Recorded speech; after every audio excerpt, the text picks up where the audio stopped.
وزیر اعلیٰ سندھ نے کراچی پولیس آفس پر حملے کو انٹیلیجنس کی ناکامی قرار دے دیا۔ تحقیقاتی اداروں نے کراچی پولیس آفس حملے میں ملوث مبینہ سہولت کاروں سمیت 10 سے زائد افراد کو حراست میں لے کر تفتیش کا آغاز کر دیا ہے۔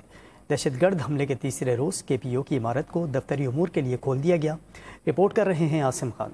وزیر اعلیٰ سندھ مراد علی شاہ نے سندھ اسمبلی اجلاس میں خطاب کے دوران کراچی پولیس آفس حملے کو انٹیلیجنس کی ناکامی قرار دے دیا۔ انہوں نے کہا کہ دہشت گردوں کو عمارت کے اندر نہیں بلکہ احاطے میں ہی جہنم واصل کر دینا چاہیے تھا۔ اسٹریٹجک انسٹالیشنز ہیں، یہ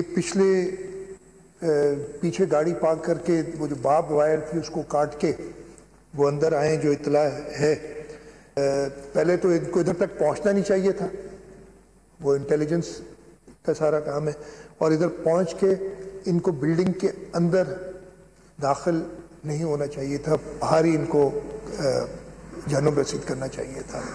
کراچی پولیس آفس پر حملے کے بعد سے تحقیقات کا عمل بھی تیزی سے جاری ہے۔ تفتیشی ذرائع کے مطابق گلستان جوہر اور نارتھ کراچی میں چھاپے مار کر دہشت گردوں کے 2 سہولت کاروں کو حراست میں لیا گیا۔ اب تک 10 سے زائد افراد کو حراست میں لے کر تفتیش کی جا رہی ہے۔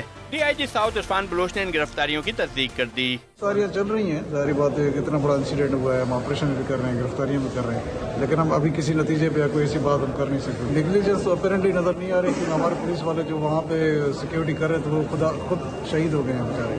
حملے کے تیسرے روز تفتیشی ٹیموں کی کلیئرنس کے بعد کراچی پولیس آفس کو دفتری امور کے لیے کھول دیا گیا ہے۔ عمارت کی سیکورٹی بھی بڑھا دی گئی ہے اور بالائی منزلوں پر بحالی کا کام بھی جاری ہے۔ Asim Khan, Dawn News, Karachi.